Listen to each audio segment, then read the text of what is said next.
102 hours. 102 hours.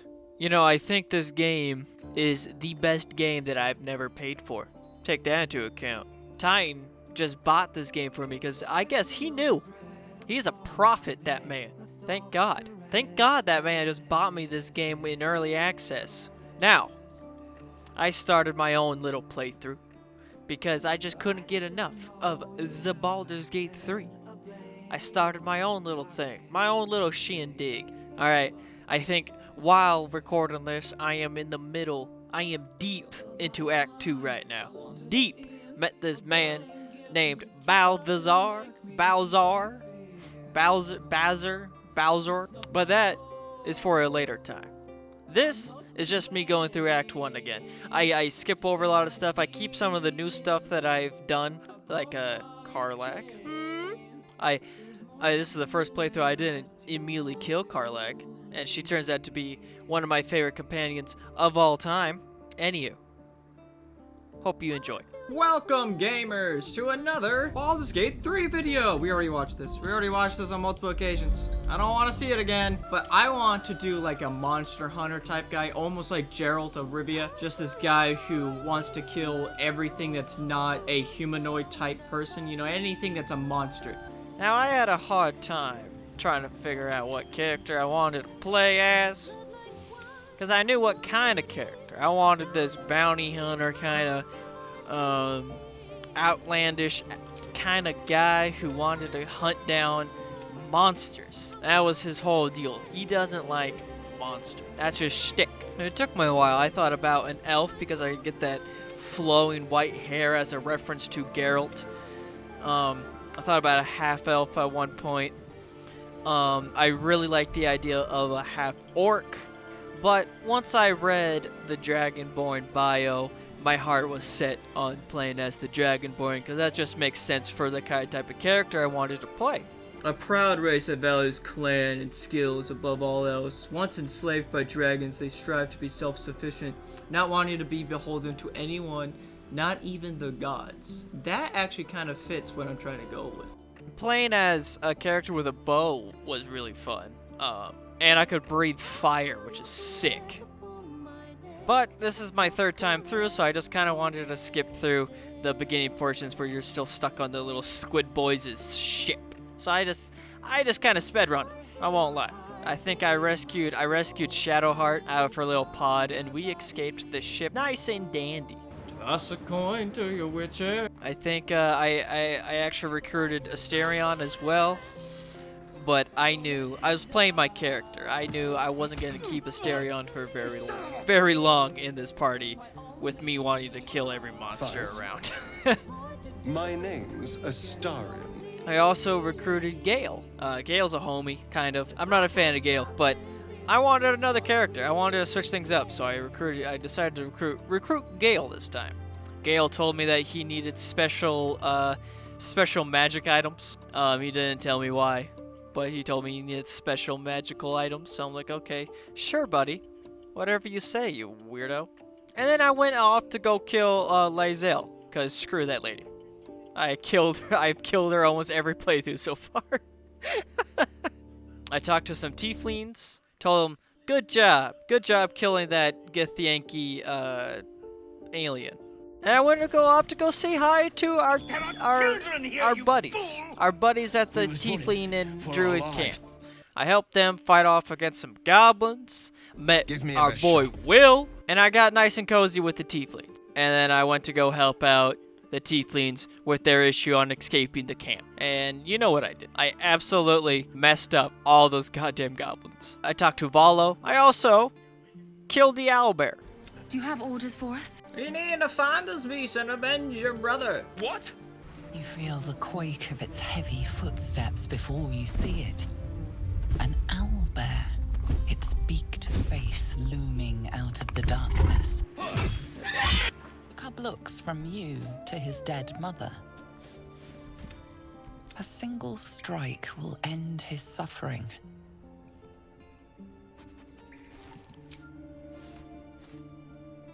You watch, speechless, as the cub begins. Before the Goblin encampment, I had to kick out Asterion. Asterion tried to bite my neck, and I'm like, nah, fam. I was wanting to kill him. I was wanting to kill him, like, big time. But that wasn't gonna work out. I actually chose the wrong thing, and I kicked him out instead of killing him. I wanted to kill him, but he's out there somewhere. I'm on my way. The misery to happiness today. Hi, hag! I love this one. This one is literally like straight out of The Witcher. It's so cool. I love this little quest. Bibbity bobbity, hibbity dibbity.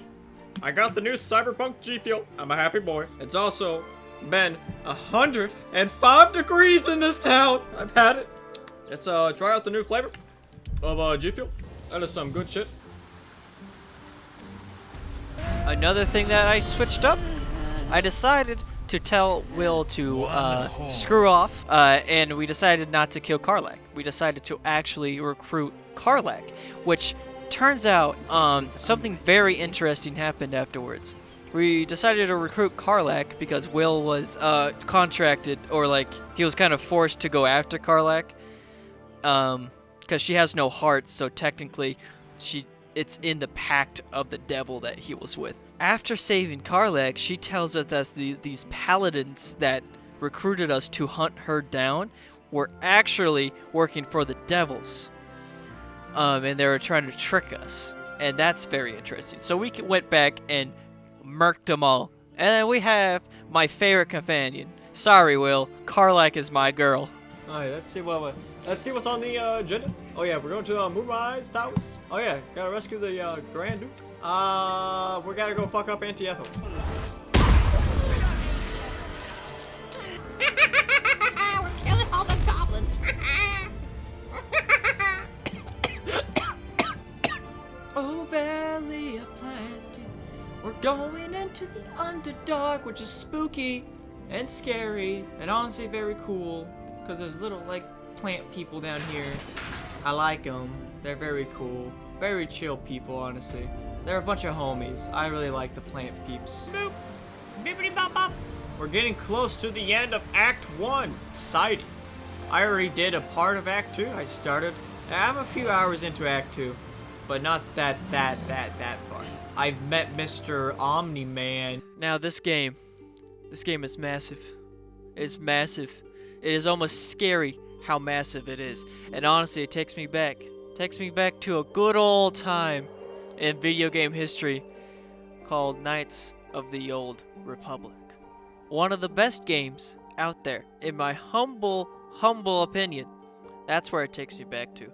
And honestly, it's better. Of course it's better, you know.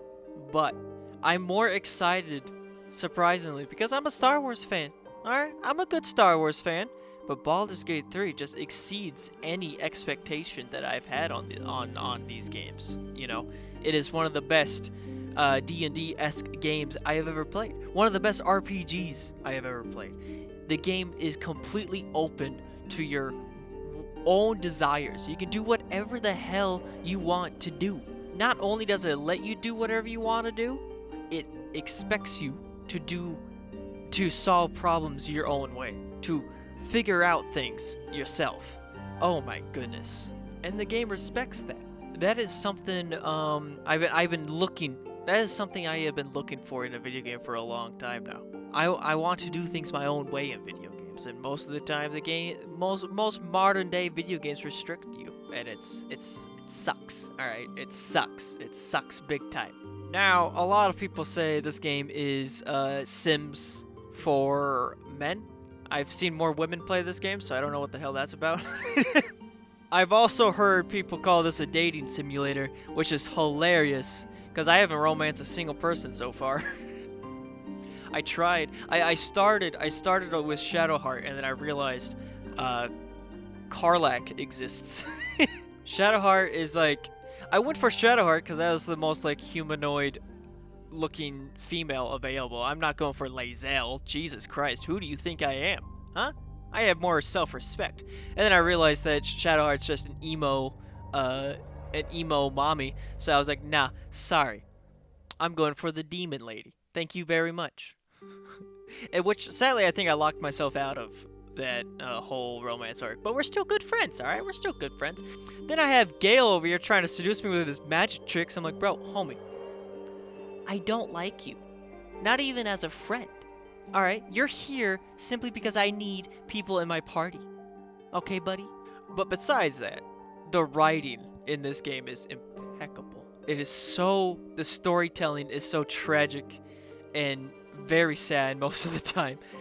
Trying to find... Oh, shit. That's in Act 2. I'll wait. I'll wait until Act 2 to get into that kind of stuff, because things really ramp up in Act 2. Act 1, you're treated as, like, a hero.